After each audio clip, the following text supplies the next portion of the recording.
From the Channel Seed Studios. Welcome to The Hook.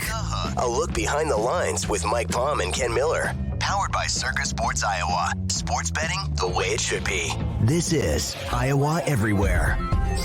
Channel Seed. Seedsmanship at work.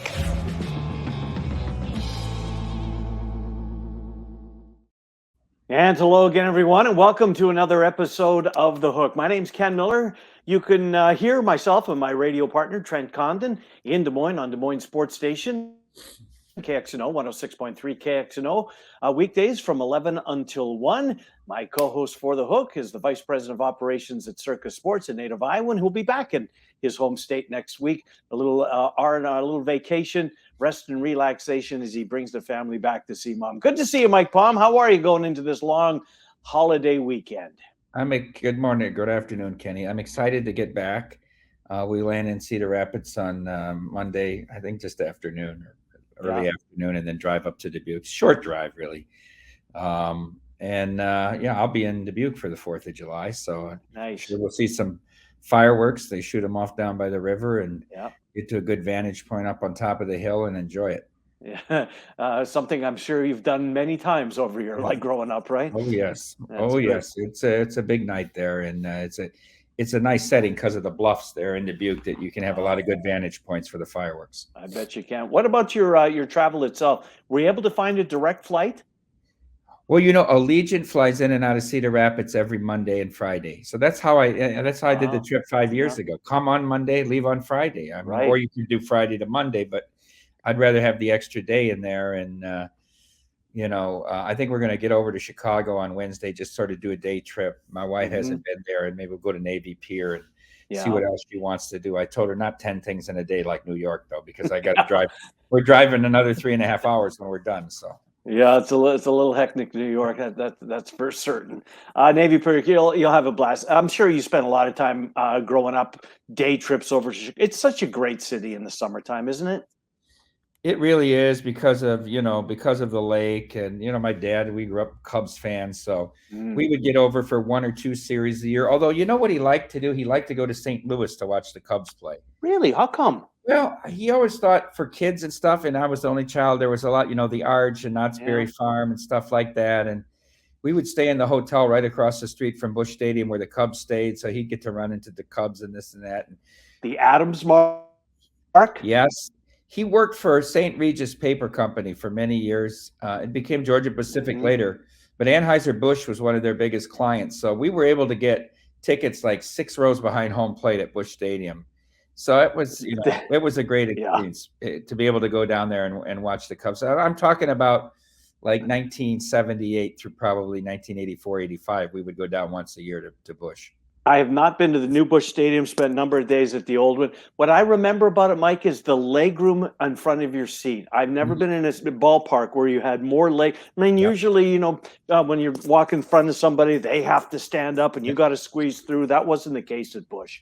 No, it was very comfortable. Now that you bring it up, Kenny, I remember, the first time we went down, I think I was, 5 or 6. So we were going to go to the top of the arch, right? So you got to buy a ticket, but it's not right now. There's a line. And so the ticket's for like an hour and a half. So you sit there and you watch the movie of how it's made. And I remember my father went and got a refund. After watching how it was made, he would not go up. And I don't think he would have done well in that little bucket that creaks its way all the way up to the top. You know what it was like to me, and I did it once. I'm glad I did because it's quite the view. It's almost like when you're a kid and you want to hide in the dryer. Right. That's what it's kind of like, wasn't it? It's almost like you're going in a mine, like you're and there's, obviously I'll probably take the kids and go in some of the mines around Dubuque and that. They've never been underground or anything. You can't in Las Vegas. It's all rock. You can't even dig into the ground. So that'll be cool for them to go down where it's cool even in the summertime. So since we're talking cities, it's the July 4th weekend. What's July 4th like in Vegas? I don't think I've ever been in Vegas on July the 4th. Is that a bucket list item for some people? Is it special?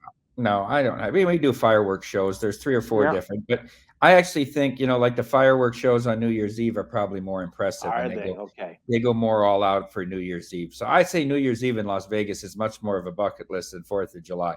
Yeah. Plus, I'd rather it be 40 degrees than 112. Yeah, really. That's what you're walking into. What's the capacity rate like this weekend? You guys full? We are sold out. Leads into kind of a long holiday with the Monday, Tuesday celebrating on the other side, but obviously it helps the pickup early next week as well. Yeah, indeed. All right, Mike. So you guys have been busy posting some NFL numbers. The over/under win totals came out last week. I guess let's start there. What have you seen reaction been to some of the win totals that have been put up? Is there a team or two that the sharps or the public have identified that maybe they don't like the number either Well, over or an under basis? I give you a couple teams we've taken some bets on early. A couple fades of the Vikings early. Fade the Jets, which might be related to Hard Knocks, and that's just sort of throwing gas on the fire. You already have Rodgers getting acclimated to New York, new pieces there. Right. A lot of these coaches have looked like buffoons. Let's be honest. Dan Campbell does not want to do it. Dan Campbell might have been the one that came out the best, but I mean, Mm-hmm. there've been some really bad scenes. McCarthy, I can think of, and others. And if things go poorly there early, it could get ugly. So, some fade of the Jets, a little positive on the Ravens, which, I think, how quickly can you forgive and forget? I mean, it was a horrible end, and I didn't think Lamar was coming back. He didn't even travel to the playoff game. Yep. I mean, so. And then a little bit a love of the Saints a little bit. We took a couple over bets on the Saints, which is an interesting situation with Carr, because I was surprised they brought Gruden in. I mean, to mentor Carr there a little bit. I mean, maybe that was just a move to try to get Gruden's name back in good graces and more of a thing for him than it had to do with Carr. I'm not sure. But that division seems to be like, somebody can win 10 games. It's all theirs. Well, and I like a team, and I'll get to that in a second. I just want to spend a minute on Gruden and Carr. Apparently, and you would know more, so being in Las Vegas, this was a pretty tight relationship, head coach and quarterback. Maybe that has something to do with it too. Yeah, but I mean, I think of Gruden as his skill as a play caller. I mean, he's not going to be calling plays in New Orleans, so I know he had his quarterback camp and all that stuff, but I don't know if it was more than just. More for a PR to try to rehabilitate Gruden move. Yeah, Gruden, of course, formerly with ESPN Monday Night Football. Let's spend a minute on this. I'm sure you've seen some of the names that have been laid off today. Some big names. David Pollack in college football, Susie Colbert, Steve Young, some huge Jeff Van Gundy, for crying out loud. That's, to me, is the headline there. I agree. How do you let him go? I mean, I don't know, if you took polls of fans, other media, players, how he's not right up there at the top of it as a best basketball analyst. I think he's really good. I was kept surprised. Mark Jackson. I felt bad. Susie Colbert. Yeah, you know what I mean. 27 years. Yeah, at ESPN. What and she doesn't get to. I saw her tweet. I felt really bad that she said it was a heck of a run. Yeah, no, it was a good run, but she didn't get to end it on her terms, and I hate that. I texted my buddy Chris Felica, and I said, "You must have seen the writing on the wall. 2 months ago he moved to Fox or whatever." Right. He said, "Yeah, the timing was just perfect for me." Yeah, I wonder if does he think he would have been caught up in it? Yes. Yeah, yes. I could probably see that. He would have. I mean, so we'll see. Mina Kimes still has a job though, so whatever. Yeah. Kellerman also very good. I mean, there's a lot of talent out there now, I guess. You can look at it that way for people that want to try to use it. But yeah, I wonder where they're going to go though. There's only so many places, right? Which is some that are back to the NFL for a second. NFL MVP. You know what really strikes me? I think every quarterback is listed. You've got to go. Oh, I'm trying to do the math quickly. It looks as though you got to go 20 or 25 deep before you find a non-quarterback on the board. True? It's such a quarterback award. I understand that. Did you go that deep? I got to look at the list. I got to pull it back 2, up. 4, 6, 8, 10, 12, 14, 16, 18, 20, 22, 24, 26. 26. Until we get to a defensive player? No, till you get to Christian McCaffrey comes up first. That tells you how important the running backs are. Right. It is, because it's just like Bijan Robinson for Rookie of the Year. I say you're fighting against that bias. Isn't that the bet that's staring us in the face that we're trying to overthink it? Isn't this just Bryce Young? You should lay a small price. I don't get it. I mean, I keep looking at it and saying, why am I not betting it? Not that I want to tie up my money for a year, but I Right. think we're overthinking this bet. I'm with you, and I think I'm not sure if it has something to do with Atlanta, who I love by the way, and it looks as though I'm not going to be alone. But yeah, I mean it's Bryce Young all day long, or maybe C.J. Stroud if Young falters, gets hurt or something. I think Robinson will have a decent year, but for him to be favored, yeah, that does seem like you're overthinking it. Back for a second. To the MVP, and then I want to get to the coach for a second. Is there one on there that you would look at closer than the others For MVP? I and don't Dak really Pre- get into. Yeah. I don't know if I get into that market. I think you have to handicap the team, obviously, as well. Mm-hmm. But 6-1, 8-1, 8-1. I mean, it's Burrow's year. I don't know. That team's awful good. Yeah. People kind of overlooked him. They took Kansas City to the wire in 2 straight AFC Championship games. I mean, more so than Buffalo. Right. They've been they're more of a story. I know Buffalo was favored last year and lost, but remember they went to Buffalo and punched them in the mouth and controlled that game. Yep. So I think maybe I look at Burrow a little bit. I would draw a line through Herbert. I wonder about the Eagles. We have the Eagles and 49ers equal price to win the NFC. I don't agree with that. I mean, who do you like better, Eagles? Well, I think the Eagles have to be favored, don't they? Their defense is as good as there is in the league. I know you lose 2 coordinators in the Super Bowl hangover, but still, I mean, people talk like if Purdy was healthy, they were winning that game on the road. Yeah. I mean, he was still a touchdown dog, and you know what I mean? I still think there's a gap there, but I think the Eagles deserve to be favorites, not co-choices at plus 330 or whatever it was last I saw. So Hurts is a little bit of an interesting candidate at 10-1. I wouldn't go too far down. The fact Justin Fields is 20-1 is a joke to me. It's missing a 0 at least. Yeah. That's a good point. What about Dak Prescott? Could this be the year the Cowboys? Well, they've been saying that since 1995. I know. Okay? It's not. It's over. Turn out the lights. The party's over in Dallas. All right, one more name to throw at you. If Tua's concussions, and this is asking a lot because he's got the history there, Miami is loaded. I think Miami's loaded. What about you? I do, and I think everybody's talking about Buffalo, Jets. Can the Patriots make the playoffs? And Miami's just flying under the radar. Yeah. They're flying. I think the coach will get better with the year's experience as far as managing games. I thought he mismanaged a couple games last year. Yep. I think they're a solid playoff team, and they're getting overlooked a little bit. I'm not saying they win the division because I know some people are predicting the fall of Buffalo, right? That this to take off on the ESPN 30-30. Yeah. But I think Miami's right there. And I think they're an 11-12 win team. This time last year, I couldn't get enough of the Bills. I thought that the Bills were going to be the team. I don't feel that this year with the Bills. I don't know what the reason is. I know that that maybe it's Josh Allen and Stephon Diggs. There seems to be a little friction there between quarterback and prima donna receiver. I don't know. I think, that guy's McDermott. I'm talking about the receiver. He's a problem to me. He's the problem. He's a hell of a player. But it was that's why he slipped in the draft, and that's why he used to take shots at Cousins all the time and all that. I mean, he's a little off. Yeah, 5th round pick out of Maryland. I lasted the 5th round. 5th, he fell to 5th. I mean, but because of these issues, Kenny. Yes. Yep.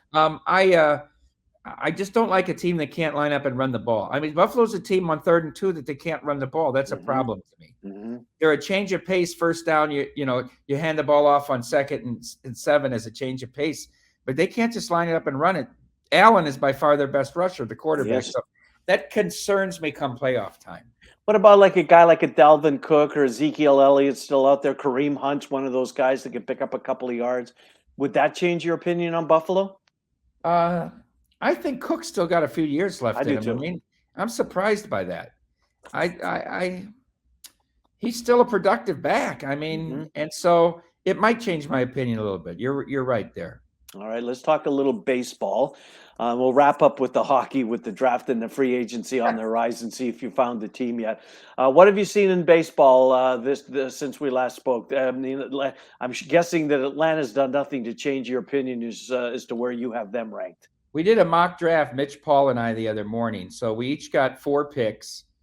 And we said the first pick's at $10,000. We did it kind of like our circuit tournaments that we do it with the blackjack. Your first pick's 10, 7, 5, and 3. And I won the draw, so I had the first pick in the snake. I took the Phillies at 25-1. They're playing really well, aren't they? They're better than they were last year, and they made the World Series. The bullpen is much better. Mm-hmm. Much, much, much better. You get in a short series, and you can go,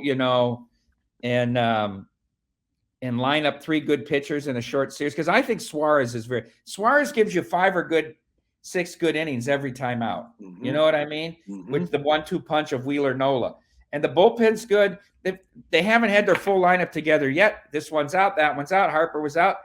I think they're real. I watched them last time. I mean, the bullpen just blew the Cubs away. The Cubs didn't come close to scoring off the bullpen.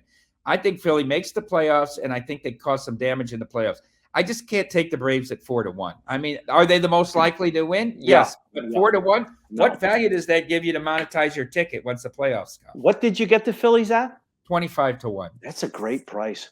Here were my picks. I took the Phillies, and the snake went around, right? So obviously, I took the Phillies. I ended up with the Guardians at 65-1, just because Minnesota, I don't know if Baldelli will survive the year. I don't know what they're doing up there, but they can't hit the ball. Yep. They miss Arias a lot. Who was my third team? I'm trying to think. The last pick I had, I took the Astros because nobody took them. I said, I'll take him. I'll take him at 12-1. I'll take them. Is there another American League team? There's 2 American leagues. Do you have another National League? I'm trying to remember what Giants. I took no one from the NL Central. I have only the Phillies. You didn't touch the Padres, I hope. No, Mitch took the Padres, and I took him to task. I said, I don't know what are you doing, Mitch? He goes, well, what if they get Scherzer? I said, well, what if? What if the sun doesn't come up? Look, nobody in San Diego wins, Kenny. San Diego is America's finest city. You go to San Diego to get paid and chill. Mm-hmm. That's what it's just there. There's no dog. They don't have an ace. That team's not making the playoffs. This was the easy part of their schedule, and they've lost 5 games in the standings in the easy part of their schedule. They're done. They're not going to make it. Yeah. Paulie ended up. And they're finger pointing in the clubhouse now. I don't know. It's funny because who's the leader? It looks to me, and we're close to the team, right? To me like the leader of that team is Ha-Seong Kim. To me, that looks like. Well, I mean, you don't have a lot of high character guys as your big stars. Let's be honest. Yeah. Well, Machado, Tatis, Cronenworth, maybe. Bogarts is kind of a quiet guy. You know what I mean? Maybe it's Cronenworth, but it's really a Latin-based team, so I don't know how much Cronenworth. We'll see. But no, I didn't take them. Mitch is high on Texas. He took the Braves second because he was on the S. He had the double pick. He went Texas, then the Braves. It's interesting. I looked at the Cubs price today with Cleveland this afternoon. I said, how can the Cubs be laying 220? But I guess that's what they should have been. They killed Quantrill, and Steele continues to pitch well. He's unbelievable. Isn't he? Yeah. He is 6 in the third thing was today. Always, could he put it together and throw strikes consistently? Right. I mean, I think he struck out Ramirez 3 times today. Yeah. Did you see Ramirez steal home yesterday? No, I didn't. I mean, of all the people on Cleveland, it's going to steal home. Ramirez does. I couldn't believe they couldn't get to Greinke yesterday. Yeah, I'm with you. Trent was all over the Royals yesterday. It was his day again. I don't know what he's doing with these picks, but boy, he's on fire. Last couple of minutes with us. That's just because it's free agencies on the horizon. I'm not talking about the NBA. I'm talking about the sport we love, the NHL. The draft is over. Boy, this Connor Bedard matey in Chicago something, isn't it? They have got the fever big time. They sure do. It's funny. We talked to the Blackhawks, and Derek's on a pitch with the Illich family right now. And we're not in Michigan yet, so it's interesting. But they've got the fever. I know the kid is, at 17, how much greatness is there? They still got a long way to go. I like his answers, though. I've watched his interviews. Polished. What's your focus? My focus is on having a good summer and making the team. That's exactly what he said. Very polished. Yeah.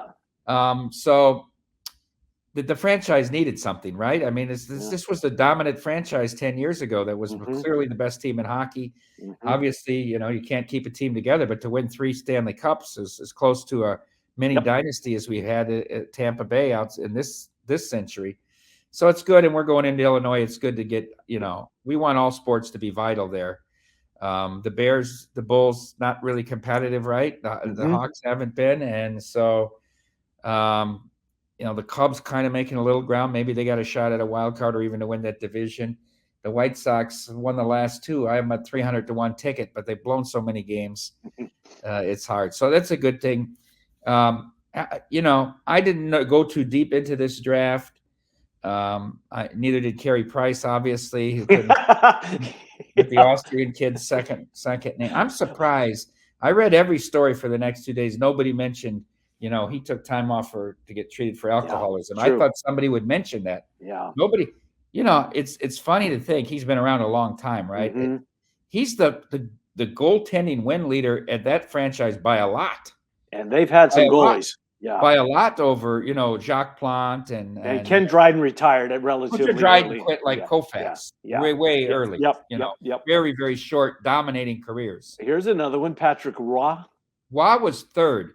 Jacques Plante was second. But remember, Roy split his career to Colorado. Yeah. Do you remember when Roy got traded, when he demanded Jacques Demers let him in there to give up 8 goals in a game, and the next day he said, "I'll never play another game," and they traded him the next day. Had to do it. Yeah, he said he wouldn't play for him. I will never play another game. You left him in there to give up 8 goals. Yeah. Are it too early to bet a future for you in hockey? Ottawa's doing a lot of business with Detroit. I mean, Detroit's got like they got to get up to the salary cap. They're so far below the floor. You know what I mean? It's interesting. I'm looking at Ottawa right now. I already bet them 40-1. The other thing that's interesting to me is, what are the Knights going to do? People tell me that they think I'm crazy, that I don't think that they should try to sign Aiden Hill. I thought they were about to. Well, I don't think they should. I think that should still be Logan Thompson's team. You've said that for 2 years. I said it on the air yesterday, and somebody that's worked very closely covering the team said, but you don't know the backstory, that the locker room is much, much, much more behind Aiden Hill than Logan Thompson. So it will happen, Mike. It will happen. Even though you might be right on theory, you don't know all that's playing into this decision. Gotcha. Hey, last thing for Riley Smith go, but they can't keep all these players. No, right? You can't. And you had to sign Baryshnikov. Yep. Barbashev, rather. Barbashev, came over from St. Louis. What are the A's doing? I thought this was a done deal, that they were going to move into the spot that currently the Tropicana sits. Is it not done? Well, the bill ties it to that land. The public funding of it. So it's got to be on that land. The legislature's done, but you keep hearing now they want to go to a different site. Remember, the A's still got to come up with their piece of this. So. Who knows? I would say, probably 80-20 it's going to happen. But then they get a perfect game thrown against them the other night. You know what's funny, Kenny? So I bet under 3.5 first 5. So we get to Stanton homers in the 4th. So here we go to the 5th. I always make this play. I'll say yes run in the 5th, right? So I win with 1 or 2, I sweep. If they don't score any, I still make a small winner, right? And if they score more than they score 3 or more, I'm going to take a small loser. But I got a 2-run middle there. So the Yankees scored like 7 runs without making an out in the top of the 5th. I never watched another pitch. I went back to the phone like 10:30 at night. It says Herman completes 24th perfect game in Major League Baseball history. After as bad as he has been in his previous 2 starts. He gave up like 7 runs in 3 innings. And this is just what baseball needed, Kenny. A wife-beating cheater to throw the first perfect game in 11 years. Yeah, fair point. It's a little harsh. It's a little harsh, but it's accurate. Well, it's part of his resume. I mean, you look at his wiki page and it's on there. Yeah. What are we doing next week? You're off. You want to take a week off? Let's take a week off. I'll be doing stuff with my mom here, and do it. I'll get Trent or somebody to pinch it for you. We'll talk to you in 2 weeks. All right. Yeah, that's perfect. Yeah, radio wise off too. So we'll talk to you in a couple of weeks. Have a wonderful time back here in your home state of Iowa, and your family taking them over to Chicago. Have a wonderful 4th, Mike. Thanks for being All right. part of this. Thanks, Kenny. Yeah, good to see you. That's going to do it for an episode of The Hook. We'll see you next week. Have a wonderful July the 4th holiday weekend, everybody. We'll see you next time on The Hook, sponsored by Circus Sports Iowa.